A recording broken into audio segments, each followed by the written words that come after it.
As many of you are aware, yesterday evening, London suffered the devastating loss of 4 members of our community and the serious injury of 1 other.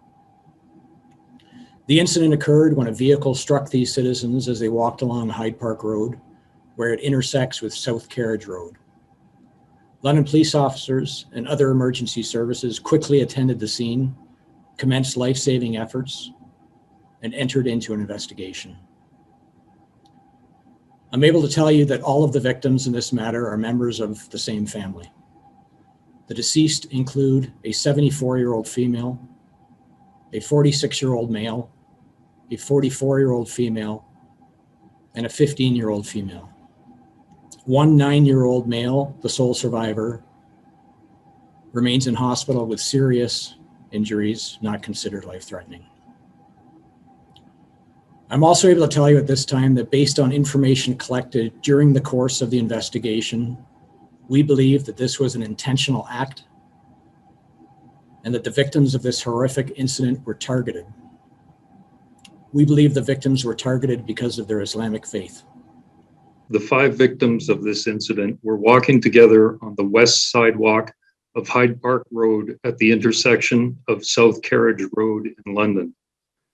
They were waiting at the intersection to cross to the east side of Hyde Park Road. The weather at the time was clear and dry with good visibility.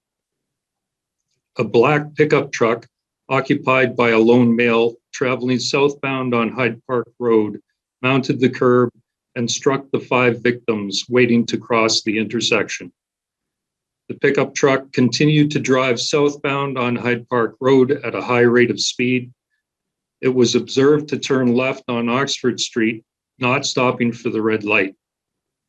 Several 911 calls were received, and police, fire, and paramedic services were immediately dispatched to the scene.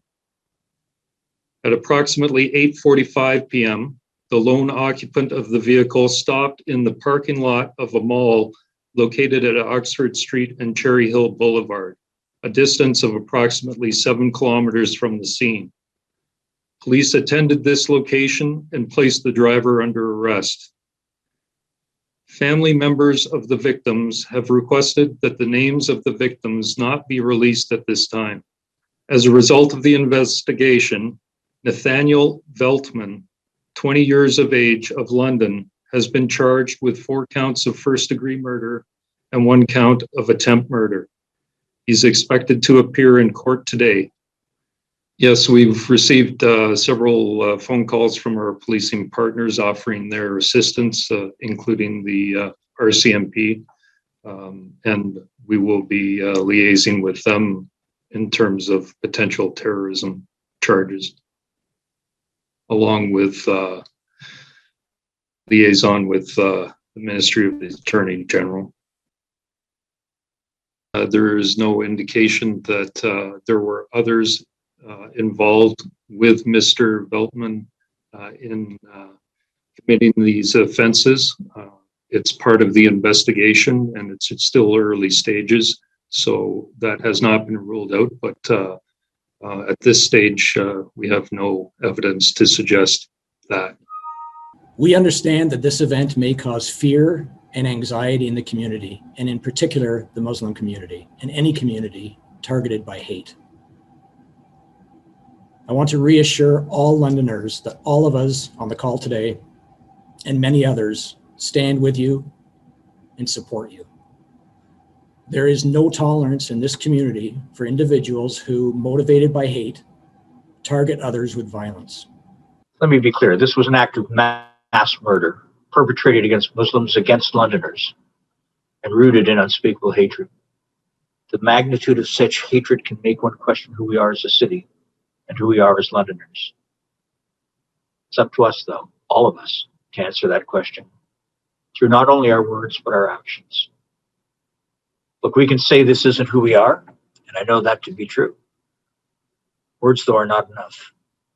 We must demonstrate, behave, and act on those words.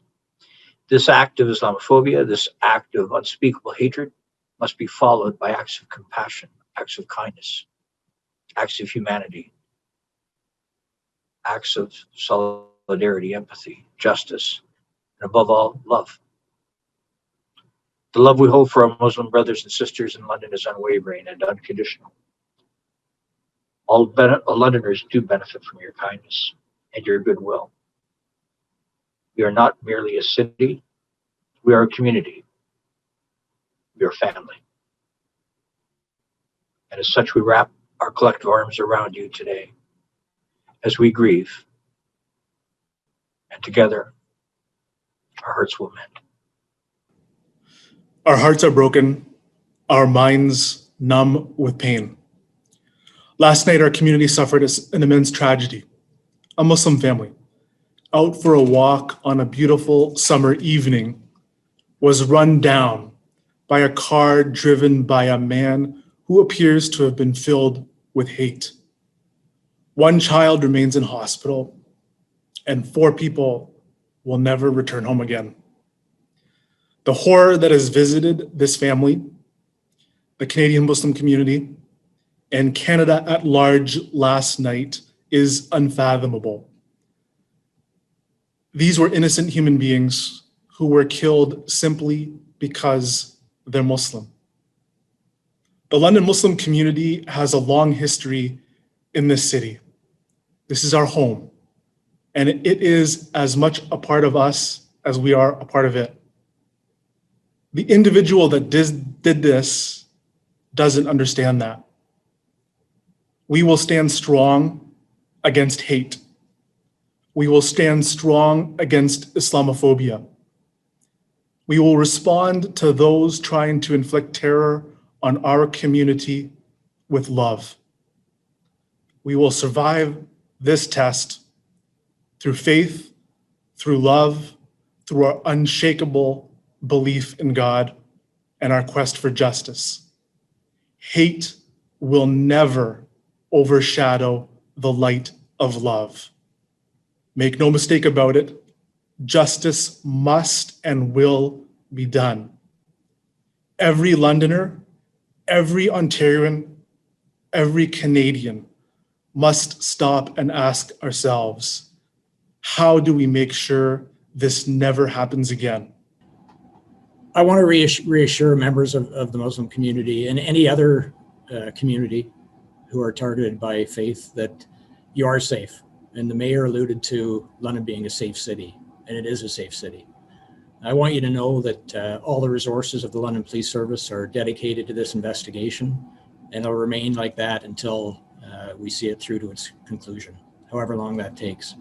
We take hate-motivated crime very seriously. We have specially trained investigators who have resources at their disposal from across the department to oversee and to run these investigations. And we will do whatever is required to keep our community safe. And we stand with the community. We understand their concerns.